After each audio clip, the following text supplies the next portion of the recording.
Olá, bem-vindos e bem-vindas. Um bom dia a todos. Eu sou Denise Barbosa e estamos aqui mais uma vez ao vivo do estúdio da McKinsey em São Paulo. O McKinsey Talks já se consolidou como um espaço para conversas ao vivo entre os maiores experts do mundo sobre temas relevantes para a agenda de negócios, e o tema de hoje é digitalizando suas operações. Hoje nós estamos recebendo o Vinícius Cowishi, que é diretor de planta da Whirlpool. Tudo bem, Vinícius? Bom dia. Bom dia, Denise. Tudo ótimo. Muito obrigado pelo convite. É um prazer enorme estar aqui para compartilhar um pouco das nossas experiências com todos vocês. O prazer é nosso. Aqui ao meu lado eu tenho o Rafael Oliveira, que é partner da McKinsey em São Paulo. Bom dia, Rafael. Bom dia, Denise. Vale lembrar que vocês poderão fazer perguntas a qualquer momento, clicando no botão à esquerda da janela do vídeo. Por favor, contribuam. A participação de vocês é fundamental. No finalzinho do nosso encontro aqui, eu repasso para eles as perguntas de vocês. Vamos começar? Rafael, com você. Vamos então, Denise. Obrigado. Bom dia, Vini. Super obrigado de estar aqui hoje. Bom dia, Rafa. O prazer é todo meu. Vai ser uma experiência fantástica de estar aqui junto contigo, trocando um pouco das nossas experiências. Legal, e obrigado vocês que estão conectados. Acho que a gente está aqui, é a última sessão que a gente está fazendo de 13 sessões que a gente teve durante o mês de novembro.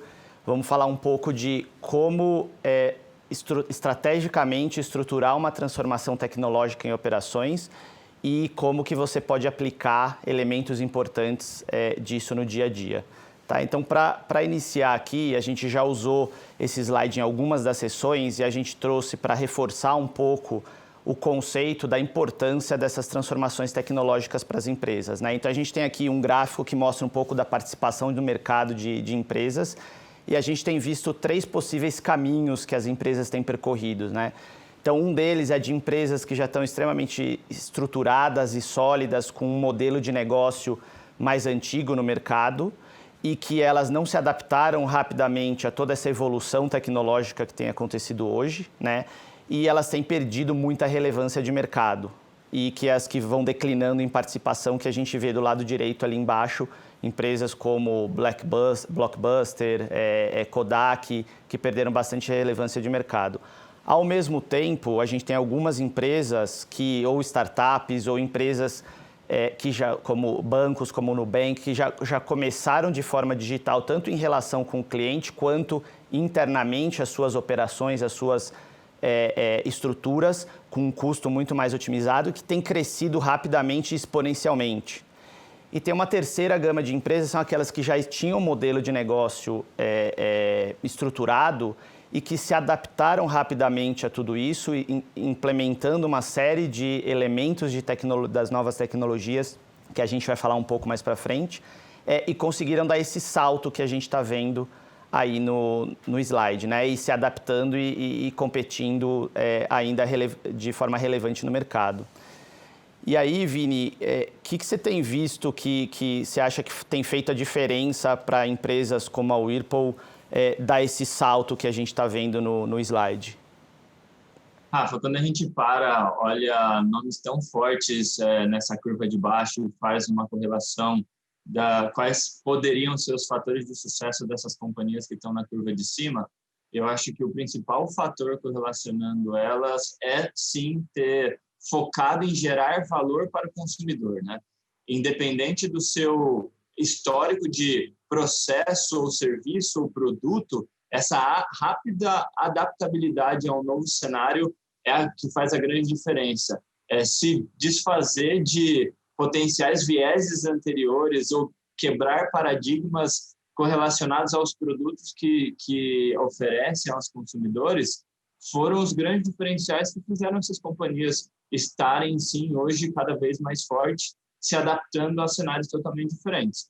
Obviamente que no nosso dia a dia, né, e a gente tem cada vez mais visto a relação do consumidor com o processo de compra sendo transformado, isso traz um desafio muito grande para o nosso supply chain, esse conceito do end-to-end e essa flexibilidade, agilidade, a adaptabilidade às novas demandas, acho que são os grandes diferenciais para se realmente manter competitivo em relação aos concorrentes e sim colocando sempre o consumidor no centro de cada decisão que essas empresas tomaram. Perfeito. E então, o que a gente está vendo aqui, a gente, McKinsey, também tem aprendido, é que a velocidade desse processo é chave, né? As empresas que têm começado a fazer esse salto mais rápido são as que têm conseguido ser mais competitivas e estarem na frente dos seus concorrentes. Então, aqui, falando um pouco de o que é, né, a transformação tecnológica, a gente tem visto que para empresas de produto, que fabricam produto, toda essa questão de implementar uma série de novas tecnologias faz com que você tenha um salto de performance versus tradicional, sistemas de gestão de produção tradicionais como o Lean que você tinha antes. Então, ela te possibilita esse salto de performance que antes você não conseguia, né? Tinha uma série de limitações que não conseguia antes. E a gente vê diretamente relacionado nos números, né? Então, a gente vê empresas que têm trabalhado com isso, ganhos de produtividade de 2,5%. Eu vi alguns casos na China que eu fiquei bastante impressionado, né? De fábricas rodando literalmente com a luz apagada. Reduções de custo de operações de 20% a 30%, aumentar a velocidade de levar novos produtos para o mercado de 30% a 90%, a gente tem visto. Então, realmente, esses números são muito relevantes e mostram esses saltos. Em alguns poucos casos, algumas empresas têm tido uma mudança disruptiva, eu diria, da forma de produzir o que ela produz. Isso em serviço tem acontecido mais, mas em geral o que toda essa tecnologia tem trazido, que a gente vai falar um pouco no próximo slide, é realmente levado a um salto de performance. E aqui eu diria que esse acho que é um dos slides mais importantes para a gente entender bem hoje aqui, né, Vini? Ao longo dos últimos 5 anos, a gente tem estado em contato com muitas empresas, trabalhado com muitas empresas, e a gente viu que tem 6 elementos que são críticos para fazer essa jornada de Tech-Enabled Transformation, que a gente chama, né, de transformação tecnológica, dar certo. Ou porque foram elementos que fizeram a diferença desde o começo, ou porque foram elementos que foram uma dificuldade, têm sido uma dificuldade e que precisam ser endereçados desde o princípio, né? Então, eu vou falar um pouco deles aqui e trocando algumas ideias com o Vini aqui. Então, o primeiro deles é realmente ter uma estratégia muito bem definida, né? A gente viu muitos casos de empresas que estavam fazendo experiências e laboratórios, mas sem ter uma direção muito clara, uma necessidade de negócio estabelecida. Então, toda essa transformação tem que ser para trazer um benefício de negócio, né? Conectado com as necessidades de negócio, conectado com o consumidor, como o Vini estava falando, para você ter um norte muito claro e criar um roadmap de tudo que você vai fazer nos próximos anos em relação à implementação dessas tecnologias para trazer essa captura de valor para a empresa. A número 2 aqui são as alavancas de valor propriamente dita, né? Então, o que a gente tem visto dessas tecnologias sendo aplicadas é a combinação de 3 grandes elementos, 3 grandes categorias. Uma é Advanced Analytics, né? A analítica avançada de dados. 2, a digitalização massificada em operações, em serviços. E 3, a automação e controle, né? Instrumentação e controle. Então, essas têm sido as 3 grandes alavancas. E daí é importante estar muito conectado com o mercado, porque isso tem sido muito ágil e cada momento surgido alguma coisa nova no mercado, né? O número 3, e daí do 3 até o 6, eu diria que são, em geral, estruturas e enablers para garantir que isso dá certo.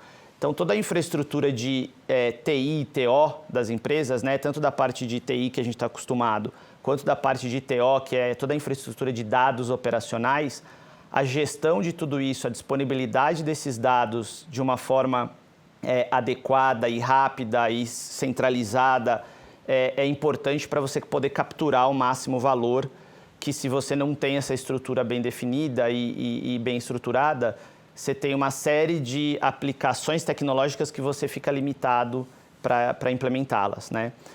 Tem o quarto elemento que tem sido bastante, a gente tem visto bastante dificuldade, na verdade, nas empresas, que é toda a parte de organização.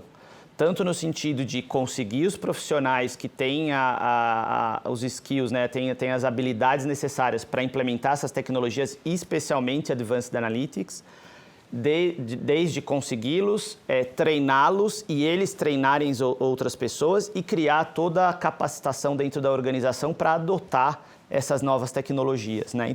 Então, esse é um elemento bastante importante aí. Tem um quinto, que é a parte do modelo operacional, como que eu defino minha governança para fazer essa jornada, como que eu integro as metodologias ágeis, né, o Agile, no dia a dia da operação que eu já tinha. E por último, mas não menos importante, a gestão da mudança digital. Como que a gente influencia toda a organização das operações para poder adotar essas tecnologias? Porque ainda assim muitas coisas vão depender das pessoas usarem para poder capturar esse resultado, essa performance adicional, né? E, Vini, eu não sei como que você tem visto esses elementos dentro do dia a dia da Whirlpool e como você acha que isso tem feito a diferença para vocês? Rafa, eu acho que esse modelo não poderia ser mais assertivo, sendo bem realista, assim. A gente está nessa jornada já tem algum tempo, e obviamente todo dia surge uma tecnologia nova e a gente avalia ela e entende. A gente, em algum momento, já foi nesse conceito que você começou dando exemplo, né? De definir algumas operações modelo e aplicar toda a tecnologia nessa operação para depois criar um modelo que seja escalável, mas talvez a gente ainda não tinha uma clareza bastante assertiva de qual que é o norte, aonde a gente quer chegar, qual é o caminho que a gente quer percorrer até lá, né? E aí, depois de muitos anos amadurecendo esse modelo, eu paro para olhar esses 6 itens que você pontuou aqui, e ele tem uma correlação direta com todos os aprendizados que a gente teve ao longo dessa caminhada, que ela ainda, obviamente, tem muita coisa pela frente para percorrer. Mas daqui, eu acho que o grande destaque está com relação à estratégia, né? Não quer dizer que os famosos low-hanging fruits, as oportunidades que estão ali fáceis e rápidas de serem implementadas, não possam ser capturadas, mas ter essa clareza baseado na natureza do seu negócio, na natureza da sua indústria, entender realmente quais são as tecnologias que trazem um benefício. Mas antes disso, ter clareza nos seus dados, assertividade de aonde estão as suas reais oportunidades. Uma vez que você tenha isso discriminado, muito bem claro e determinado, disseminado para cada um dos seus colaboradores, é muito mais fácil você voltar e fazer uma conexão clara de um pool infinito de tecnologias que emergem todos os dias, quais são as tecnologias que realmente vão gerar valor para a sua natureza de organização e, a partir daí, criar uma coluna dorsal, que é um roadmap, como a gente define ali, né, no terceiro item da estratégia, e se ater a ela. E, a partir daí, sim, caminhar e criar uma cadência dessa transformação e, sim, patrocinar ela com muita força. Isso não quer dizer que ela não seja mutante. Obviamente, todos os dias, igual eu já falei algumas vezes, surgem novas tecnologias. É muito importante a gente estar antenado e se adaptar rapidamente e incorporar essas tecnologias nesse roadmap. Mas sem perder a essência, a coluna dorsal, o backbone, o norte, claro, porque numa simples desvio de rota é muito, muito fácil você acabar fazendo investimentos que vão acabar não gerando valor para a organização no final do dia. E a gente sabe que quando a gente fala dessa natureza de atividade, os investimentos, em sua grande maioria, não são de pequena monta. Então, a estratégia, até ela muito clara, até ela disseminada para cada um dos colaboradores da organização é fundamental. E capacitar o time acaba sendo um grande diferencial. Acho que mais para frente a gente vai falar um pouquinho mais a respeito das nossas pessoas. Mas garantir que o nosso time esteja 100% preparado e envolvê-los como cliente nesse processo de construção é fundamental. Porque eu acho que o erro mais crasso também das organizações é construir uma solução, implementar ela sem ouvir a voz do consumidor, que nesse caso é sim o nosso colaborador direto, e que não vai ser usual, não vai ser prático e depois ele vai acabar não utilizando. Então, acho que esses 2 fatores são fundamentais. Mas todos os 6 respondem erros e acertos que a gente teve ao longo dessa jornada e que sim, talvez não existe esse conceito da receita de bolo, mas se existisse, eu acho que esse formato é o que estaria mais próximo de construir uma estratégia, conectar esses 6 itens para mover em frente nessa transformação. Perfeito. Obrigado, Vini. Acho que está trazendo aqui pontos bem da realidade, né, de como esses elementos realmente influenciam no dia a dia, né? E a gente vai falar um pouquinho agora de como esses elementos são implementados ou exemplos deles, porque eles precisam ser integrados no dia a dia de tudo que já existia, né? Tudo isso está chegando, as tecnologias, tem elementos críticos aqui que a gente está falando que são importantes serem endereçados para dar certo, mas ao mesmo tempo eles precisam entrar num contexto que é toda a estrutura e gestão operacional que já existia e sempre existiu, né? Então, vamos falar aqui um pouquinho de cada um deles. A questão do bloco 1 de ter uma estratégia que o Vini estava comentando, é muito importante você entender quais são as oportunidades, criar esse roadmap, né? Ter qual que é essa sua visão ao longo dos anos de captura de valor para a empresa que isso vai trazer, quais são os recursos necessários em termos de investimento que vão precisar ser efetuados, obviamente com estimativas, isso é dinâmico ao longo do tempo, mas você ter, como o Vini estava falando, uma direção muito clara e um plano muito claro. Quais são os recursos necessários em termos de pessoas com as capacitações adequadas, como os cientistas de dados, engenheiros de dados, os especialistas em digitalização, os arquitetos de dados, que são novos, né, profissionais no mercado. Então, quais são toda essa necessidade de mapear muito bem isso? E, em função disso, para cada um daqueles outros 6 elementos que a gente falou, também ter dentro do seu roadmap o que vai ser feito para cada um deles para suportar toda essa captura de valor e a implementação das iniciativas dessas tecnologias, né? E aqui, daí passando um pouco para o ponto número 2, que são as alavancas de tecnologia propriamente dita, né? Então, a gente tem visto diversos tipos de tecnologias diferentes sendo implementadas dentro daquelas 3 categorias que eu mencionei anteriormente, mas tem alguns casos que têm se destacado nesse contexto, né? Então, um deles é a implementação de Advanced Analytics para a questão de aumentar a capacidade das plantas, então a gente tem visto muito isso. A gente tem visto muito a parte de aplicação de predição de falha em manutenção para lugares que precisam de manutenção remota e que é complexo a manutenção, é não segura. Então, a gente tem visto muito essa aplicação. Produtividade com automação, com robôs colaborativos, robôs autônomos e digitalização de processos operacionais manuais ou integrando sistemas. Então, a gente tem visto muito isso também. Planejamento de produção usando Advanced Analytics para dinamicamente ele se adaptar às mudanças que estão acontecendo semanalmente na tua demanda e traçar qual que é a melhor estratégia de planejamento de produção automaticamente. E, por último, a parte de otimização de lucro, de você entender várias variáveis do teu processo, né, de entrada, de saída, de margem de produto, e você desenvolver otimizadores que te maximizam o lucro dia a dia, ou semana a semana, ou mês a mês, né? Então, essa tem sido das aplicações que tem trazido mais impacto e mais usuais, tá? E aí, aqui a gente está trazendo um exemplo, que é um exemplo de digitalização combinado com Advanced Analytics geral de uma operação, e que talvez aqui, Vini, até que eu acho que tem muito a ver com a indústria de vocês, talvez acho que até você consiga falar desse slide melhor do que eu aqui. Vamos lá, Rafa. Eu acho que quando a gente para olhar esse modelo, eu acho que ele faz uma tradução e muitos dos que estão nos assistindo vão fazer uma correlação direta com o seu dia a dia, com a sua operação, né? Então, toda a indústria, ou a grande parte da indústria, ou seja uma indústria de base, ou seja uma indústria montadora, essa combinação e ter a informação, muito mais do que o dado em si, né? Ter informação clara para que você consiga tomar essa decisão de uma maneira mais assertiva e mais rápida é um grande diferencial.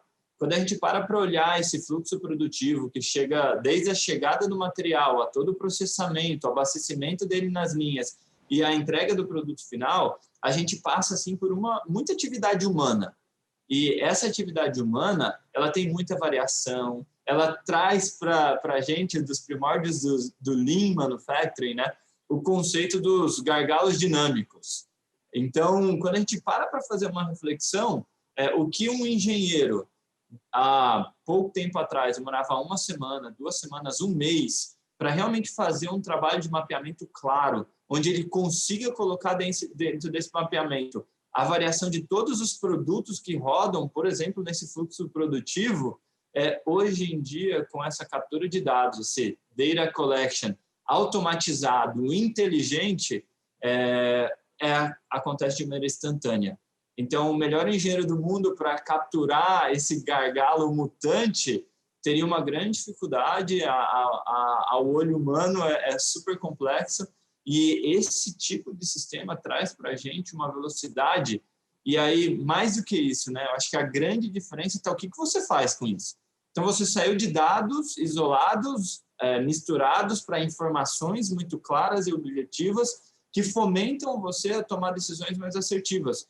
Então, uma vez que você tenha essa clareza, você consegue alocar os seus recursos, desenvolver o seu time e implementar ações que te tragam um resultado de maneira imediata, com ações praticamente de ver e agir, ou mesmo com projetos muito bem elaborados, mas muito assertivos. Então, uma das coisas que a gente tem como lema, né, que o maior erro é você ir lá e automatizar um desperdício.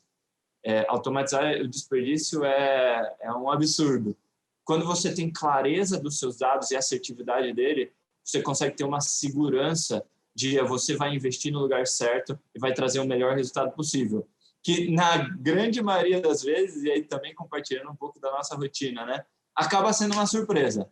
Por mais que a gente já trabalha há dezenas de anos com Lean, sim, implementando agora o World Class Manufacturing, que é a evolução do Lean, mesmo assim, quando a gente para e vai pegar o dado de maneira estruturada, a gente tem surpresas, e isso tem sido muito suportivo para a gente para evoluir com índices de produtividade. E aí, Rafa, eu só queria fazer um comentário aqui correlacionado lá àqueles primeiros slides que você mostrou, do potencial disso, né? Multiplicar em 2,5 vezes, aquela produtividade de 30%, 40%, 50%, eu acho que a gente precisa quebrar um paradigma aqui.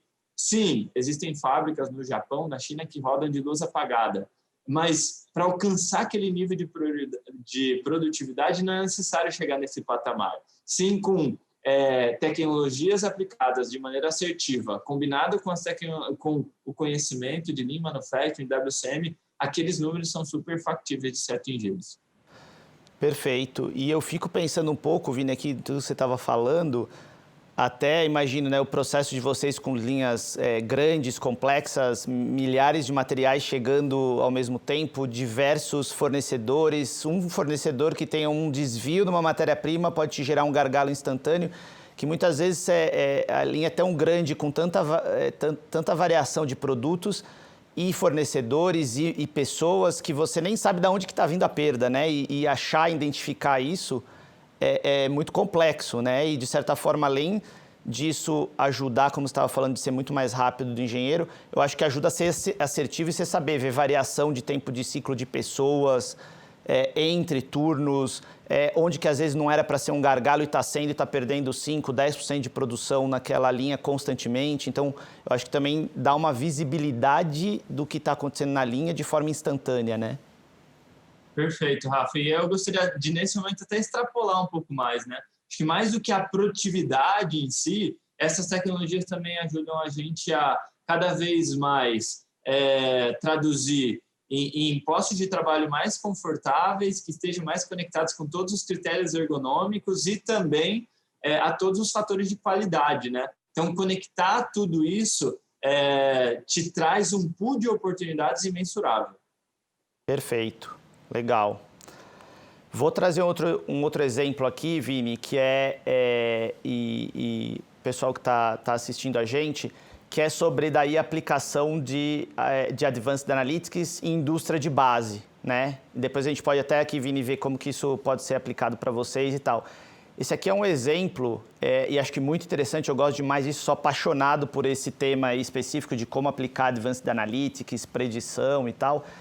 E aqui é um caso de que foi aplicado, você tinha uma fábrica que tinha um gargalo muito claro, né, que limitava a tua fabricação, e foi aplicado um preditor que aumentou a capacidade da fábrica em 15%. Né? E como que isso funcionou? Primeiro se coletou as 450 variáveis de processo, desde o começo do processo até realmente o final do processo, entendeu todas as correlações que elas tinham e como elas influenciavam a umidade na entrada do secador, que era o gargalo dessa fábrica, né? E se otimizar a umidade da entrada do secador, você consegue fazer a fábrica funcionar mais rápido porque precisa secar menos esse produto, né? E aí justamente se entendeu todas as correlações, a gente tem até alguns gráficos aí embaixo mostrando a parte dessas análises, e se montou um preditor, como a gente pode ver no gráfico, que prediz qual que vai ser a umidade na entrada desse gargalo daqui a 4 horas ou daqui a 8 horas, dependendo da precisão que você quer. E ela, tendo visto quais são os principais parâmetros de processo que te afetam essa umidade, o modelo te faz recomendações de como você deveria estar trabalhando com a planta, dado a dinâmica do momento atual, para em vez de lá na entrada do secador ter, não sei, 20% de umidade, ter 17% de umidade e com isso conseguir rodar a fábrica muito mais rápido porque precisava secar menos, né? Então isso é um caso real, né, de exemplo de como você aplicar essa ferramenta. E acho que o mais legal de tudo isso é que aplicar isso não é só os modelos que ficam rodando online, dando recomendações em tempo real, te ajudam a ganhar um benefício, né? Mas o processo de montar esse modelo faz com que você aprenda muito mais do processo, você tenha um conhecimento num nível que você não tinha antes, ele te traz insights do processo que nunca ninguém tinha pensado, alguns até contraintuitivos. Muita gente pensava que era melhor aumentar a temperatura de um vapor, enquanto na verdade era melhor diminuir a temperatura daquele vapor. Então ele acaba te saindo com uma série de soluções que você implementa imediatamente na linha, o que a gente chama de soluções one-off, né? Que você foi lá, implementou e já capturou o resultado, além do modelo. Então, antes até de ter o modelo rodando, você já vai melhorando o teu processo e capturando boa parte do resultado. Então, nesse caso aqui, 8% desse ganho de 15% já foi capturado com essas melhorias iniciais do processo. E os outros 7% que foi realmente com o modelo rodando no dia a dia e otimizando o dia a dia. E aqui, Vini, isso aqui é um caso muito de indústria de base, né? Dentro da parte de indústrias avançadas como as de vocês, como você vê essa aplicação de Advanced Analytics? Tem trazido benefício, não tem? Rafa, eu tenho alguns amigos também na indústria de base, eu tenho visto sim o potencial que a ferramenta traz. Quando a gente olha para a ferramenta em si, eu acho que ela é aplicável em qualquer natureza de negócio, inclusive serviços, relação com o consumidor, predição de consumo e tudo mais.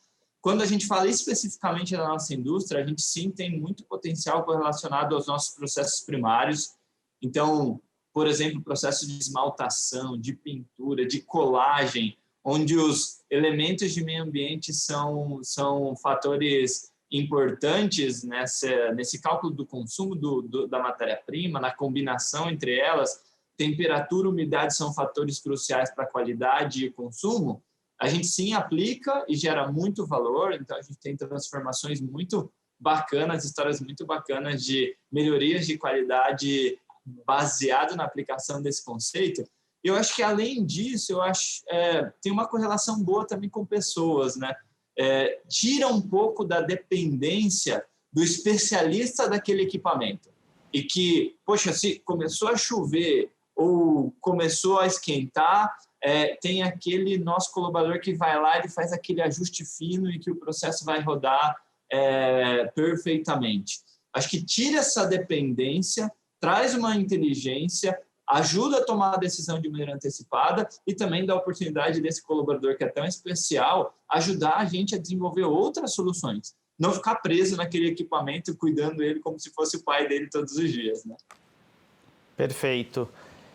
E aqui eu vou passar bem rápido, só para a gente trouxe exemplo de digitalização, Advanced Analytics, para complementar esse bloco 2. Acho que tem alguns exemplos aqui de automação de robôs móveis autônomos, né? Assim como a gente tem visto o conceito de carro autônomo sendo cada vez mais disseminado, a gente também já tem visto isso cada vez mais dentro das operações, empilhadeiras autônomas, AVGs, coletadores de materiais nos estoques, também automatizado, sem ninguém pilotando os equipamentos. Então, a gente tem visto cada vez mais aplicações dessa natureza que ajuda muito o ganho de produtividade na área de logística interna, né? E aqui, então, a gente completando o bloco 2, passando para o bloco 3, falar um pouco da questão de TI e TO, né? Que ela é um pouco da infraestrutura que te permite fazer muitas dessas coisas.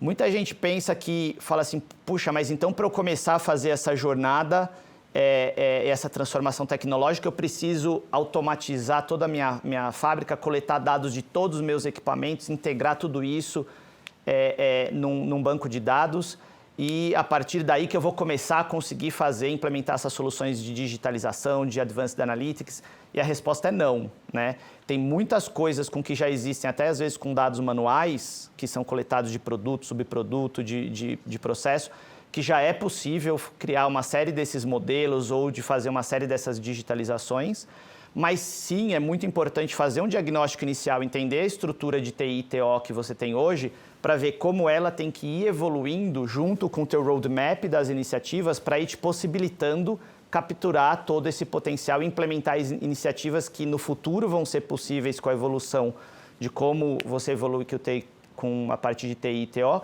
que hoje não te permitiriam. Tá? Então é importante logo no começo ter um entendimento disso e fazer um diagnóstico. E aí, Vini, eu não sei como que isso tem influenciado para vocês na jornada de vocês. Rafa, eu acho que esse processo ele sempre começa aprendendo a fazer na mão, né? Então, primeiro, mapear onde estão suas principais oportunidades manualmente, num primeiro momento. Mapeado ela, princípio de Pareto, onde estão as principais oportunidades? Investir nela, passar a automatizar ela, gerar um processo piloto, começar a capturar e, a partir daí, começar essa expansão.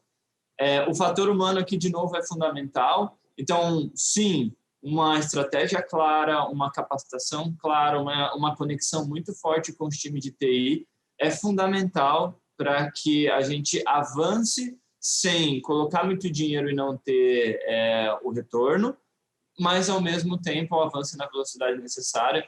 E aqui um exemplo que a gente tem trabalhado recentemente, a oportunidade de gerar esse conhecimento interno, internalizar esse desenvolvimento e, a partir daí, ganhar velocidade e acelerar essa implementação, essa expansão de maneira mais contundente e, obviamente, com um valor de investimento minimizado. E que faz sentido, né?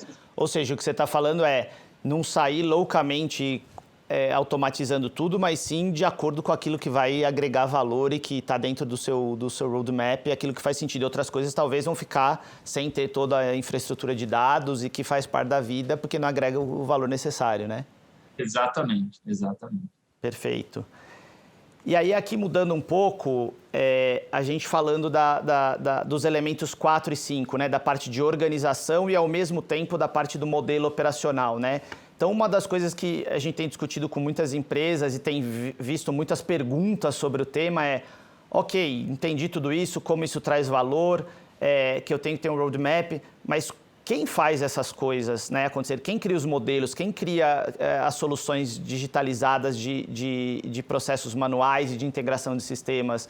Como que eu coloco eles dentro da minha organização, né? Então, o que a gente tem visto, que não é uma solução única, mas que tem funcionado e tem feito a diferença, é você criar um centro de excelência onde os novos profissionais, cientistas de dados, os engenheiros de dados, os arquitetos de dados, os especialistas de digitalização, de automação e controle, fazem parte desse centro de excelência, no qual esse centro de excelência é responsável por gerenciar esse roadmap, né, esse roadmap que foi criado para essa jornada, para ser implementado e as iniciativas que vão ser implementadas. E esse centro de excelência também vai alocando e criando os times multifuncionais, que a gente normalmente tem chamado de squads, para atacar alguma perda, alguma das oportunidades importantes e relevantes que precisam ser capturadas e que fazem parte desse roadmap, né? E você aloca as pessoas de acordo com a necessidade que aquela oportunidade demanda, né? Então, você vai criar um modelo de Advanced Analytics, daquele exemplo que eu tinha mencionado, você vai ter que ter um cientista de dado, um engenheiro de dado, um arquiteto de dado, uma pessoa que conhece do processo, um engenheiro de processo que conhece para trazer a realidade, interagir com essas pessoas e montar os modelos. E aí, esse centro de excelência vai alocando as pessoas em relação a cada um dos times que precisam estar funcionando, né? E aí uma pergunta que se vem é, mas isso é um time global, né, numa empresa multinacional? Isso é um time regional? Isso é um time dentro de uma fábrica? Isso varia muito dependendo da escala da empresa, do tamanho, das unidades de negócio e assim por diante, né? E, ao mesmo tempo, esse centro de excelência, ele se torna responsável pela capacitação da organização, né? Que é tanto a capacitação dos profissionais que vão desenvolver esses modelos, essas soluções, quanto das pessoas que trabalham no dia a dia da fábrica para adotar essas soluções e saber utilizá-las, né? Então, esse centro que faz muito desses dois papéis, né? Tanto desenvolver quanto capacitar. E por último aqui, da parte de metodologia, como integrar a metodologia ágil dentro do dia a dia, né? Dentro do sistema de produção que já existia. Então, você não vai fazer para tudo, mas para aquelas soluções que são mais complexas, aí sim você implementar a metodologia ágil te dá flexibilidade para fazer as coisas e tomar decisão, às vezes ver uma solução melhor do que você tinha pensado e ir nessa direção, e também de fazer de uma forma muito mais rápida, né? Então tem toda uma estrutura de como integrar isso no dia a dia que você já tinha para ser mais rápido, mas o seu dia a dia ainda funcionar como funcionava antes. E tudo isso é super importante, a gente falou dos elementos, mas como que eu coloco esses elementos ao longo do tempo, tendo um diagnóstico muito claro, né, das suas oportunidades, como que eu vou para uma segunda fase de implementar os pilotos nas áreas críticas e criar esse roadmap detalhado, e depois disso fazer o rollout, né, em várias fábricas ou em várias áreas dentro da fábrica e assim por diante, né? Então, acho que isso é um pouco do que a gente queria passar para vocês nessa última sessão. E aí queria agora, Denise, deixar com você para a gente ir para a parte de perguntas aqui dos nossos participantes. Maravilha, que já chegaram várias perguntas aqui. E eu vou começar então passando uma para você, tá, Vinícius? Olha, como podemos engajar os diferentes departamentos para construir uma estratégia unificada de transformação digital e digitalização das operações na indústria? Denise, eu acho que essa é uma pergunta muito inteligente, né? Esse processo de change management, de envolvimento da organização como um todo, ele precisa primeiro comunicar esse propósito. Qual que é o grande objetivo, qual que é o grande valor gerado, qual que é o grande diferencial que vai gerar para a organização no final do dia? E para a relação nossa também, para o nosso dia a dia, como isso pode melhorar a nossa rotina. Então, deixando isso muito claro, qual é o propósito e qual é o objetivo, criar uma estratégia de change management, de envolvimento de todos os stakeholders internos. E, a partir daí, construir junto o que a gente falou lá no começo do nosso bate-papo, né? Essa estratégia vencedora que conecte todos os 6 elementos é fundamental.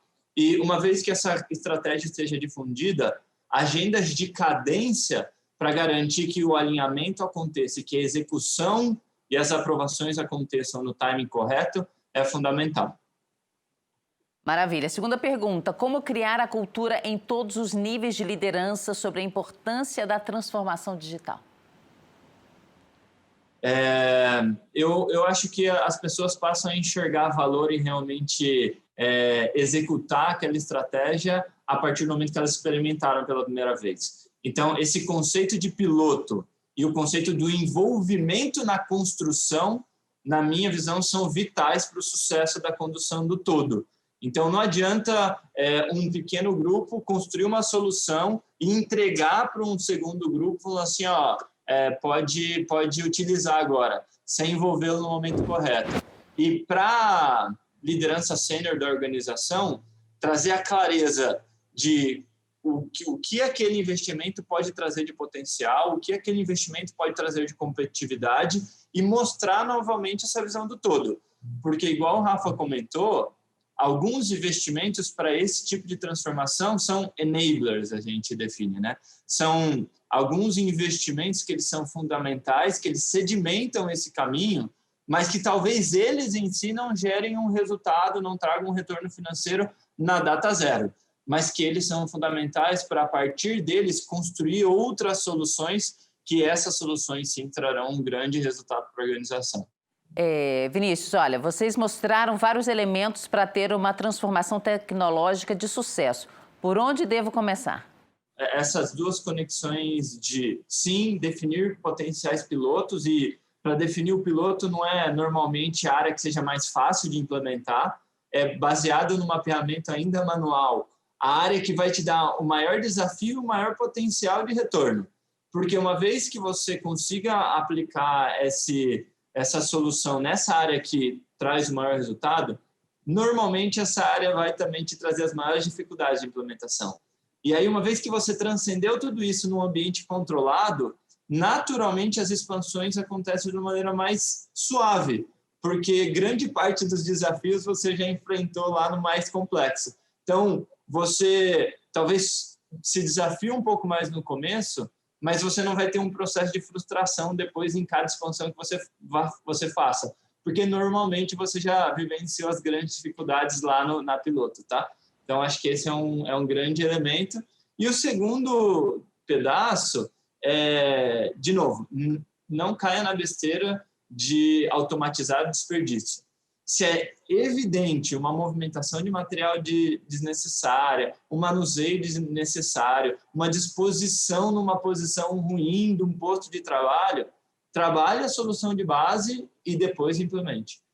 Mas tudo isso não quer dizer que oportunidades, do termo em inglês que a gente usou de low hanging fruits, que estejam evidentes e que possam ser, com um payback de curto prazo, serem implementadas, deveriam ser deixadas de lado. Não, eu acho que o grande resultado para a organização vai vir de uma estratégia sistêmica, mas soluções focadas, pontuais, que tragam um retorno rápido também podem ser aplicadas. Rafael, se você quiser complementar alguma coisa, ou já posso passar para a próxima pergunta? Não, acho que só complementando um pouco o que você falou logo no começo, Vini, de que como começar tudo isso, que você falou, olha, mapear mesmo que manual as oportunidades e tal, eu enxergo muito desse jeito, né, de que importante você fazer esse mapeamento, esse diagnóstico de quais são as oportunidades e como aplicar essas tecnologias para capturar esse valor e desenhar esse roadmap de como vai agregar valor para a companhia e endereçar as necessidades de negócio que você tem, né? E daí, a partir daí, você define quais são seus pilotos e implementa os seus pilotos, tem sucesso, tudo isso que você estava falando, Vini, para fazer depois o rollout para outras áreas, outras fábricas e tal. Então, acho que esse é um pouco da sequência de como eu começaria. Vinícius, quais dos elementos que você falou se aplicam à indústria de serviços? Tem algum elemento adicional? Eu acho que aquele Advanced Analytics, ele se aplica, e na realidade a gente estava até conversando, né, Rafa? Eu acho que hoje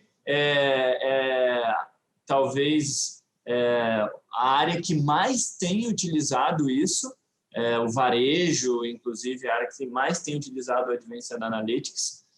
E na minha visão, eu acho que a gente fez um pacote sucinto de soluções que podem ser aplicadas na indústria, mas quando a gente dá um passo atrás e entende todas as ferramentas que a indústria 4.0 trouxeram para a nossa organização, o Rafa deu um exemplo para mim que ele é fundamental, né? A aplicação, por exemplo, de robôs colaborativos.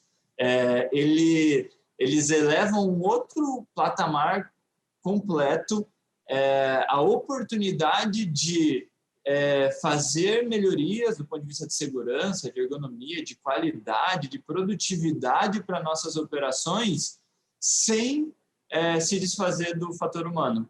E que o fator humano, independente do cenário que a gente viver, sim, vai ser um grande diferencial. Capacitar cada uma das nossas pessoas que constroem cada uma dessas soluções sim, na minha visão, o fator mais importante de toda a discussão que a gente está tendo aqui, tá? Ai, que maravilha. Então, eu queria muito agradecer a sua presença, Vinícius. Foi um prazer te conhecer.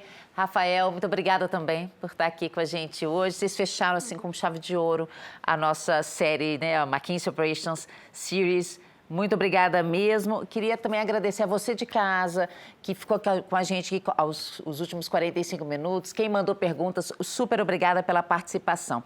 E para conhecer a agenda completa do McKinsey Talks, acesse mckinseytalks.com. Lá vocês podem acessar os episódios anteriores e esse de hoje vai estar disponível na segunda-feira. E a boa notícia também para quem gosta de podcast é que as versões em áudio de todos os nossos encontros também estão no Spotify.